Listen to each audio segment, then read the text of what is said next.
Well, the Ottawa Senators, eh? Things are getting really juicy, because we had ourselves an article published on the Ottawa Citizen by Bruce Garrioch talking about the Sens, and believe me, there are a few other articles coming out here on Ottawa-based print media talking about the Senators and these same names over here, but we're gonna go over and pull from Garrioch's article because I think these ideas over here are really interesting. Take a look at this piece published the other day.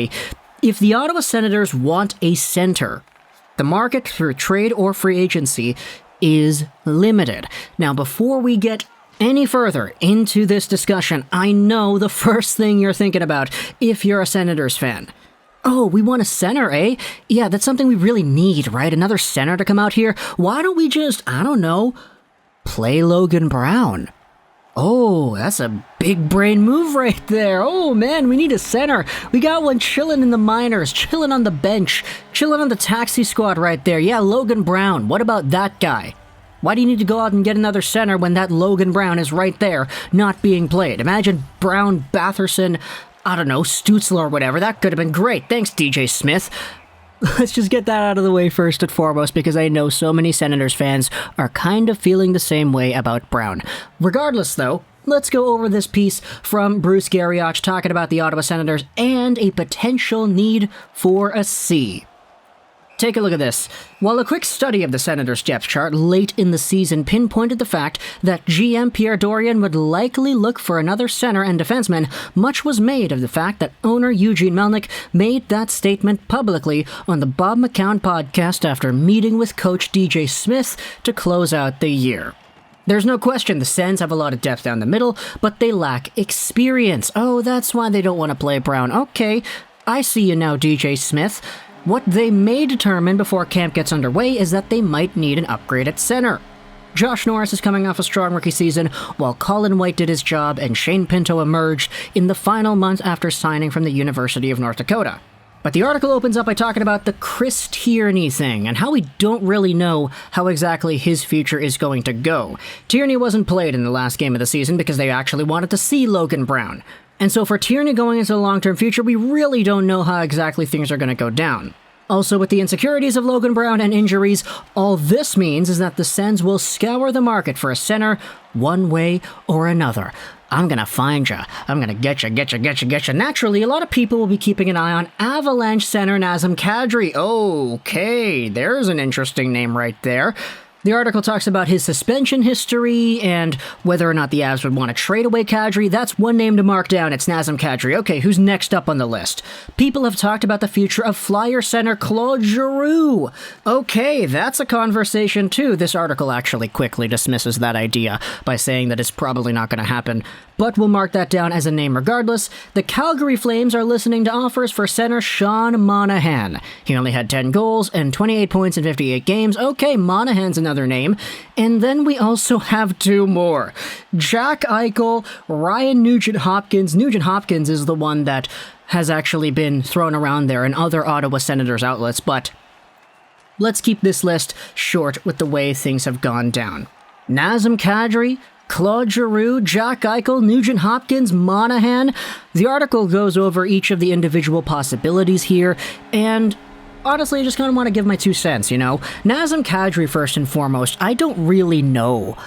I don't know if Nazem Kadri is the kind of guy that I think some of our players should be taking pointers from.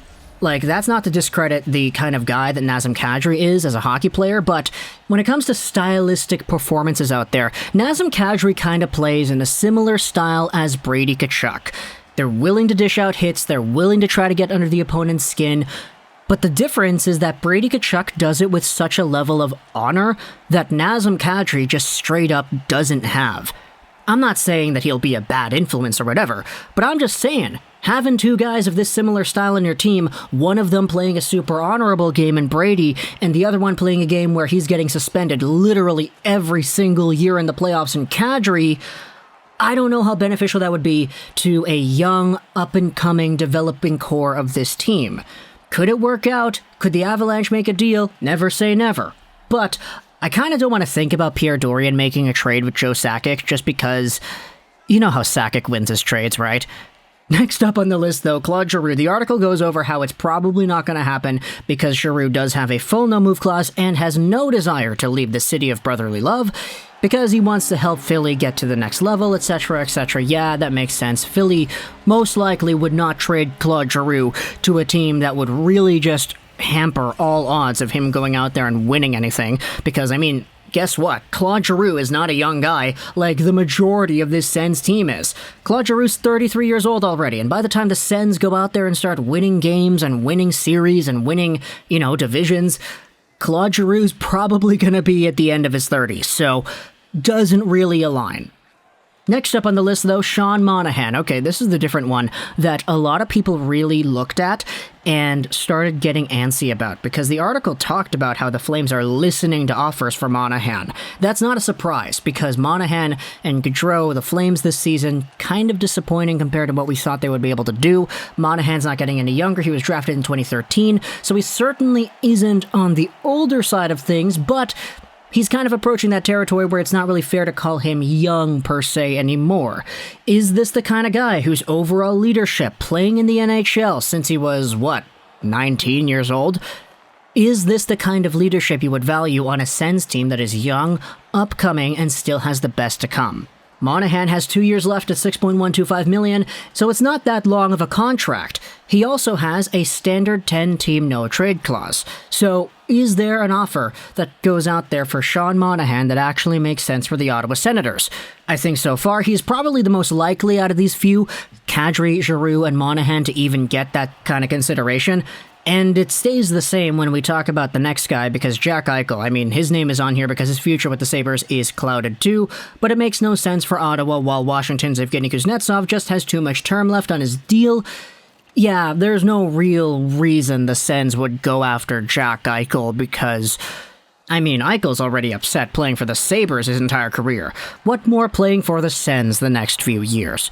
He's a guy that needs to go to a contender and quick, and the Sens are not going to be that, so you can scratch Jack Eichel to Ottawa off your bingo cards. Then Ryan Nugent-Hopkins is the other one over here that is indeed a talking point. It says that Edmonton's Nugent-Hopkins will be able to choose whatever destination he wants if the Oilers don't re-sign him. Let's be honest, it's an easy way for Edmonton to turn the page. We also have a few other names, Danault, Stastny, Wenberg, who are also here as well. We indeed had another article published. This one was on the Ottawa Sun from Ken Warren, talking about how if Nugent-Hopkins' time is up in Edmonton, the Sens should take a long look. And I'll leave a link in the description to this article right here, talking about what would be the value in getting a guy like Nugent-Hopkins onto your Senators team. The primary argument in this Warren article is that because Nugent-Hopkins has been playing behind McDavid and Draisaitl the entire time, he's never really been given that spotlight to really flourish as a number one center. And he was drafted first overall. He should be able to do that.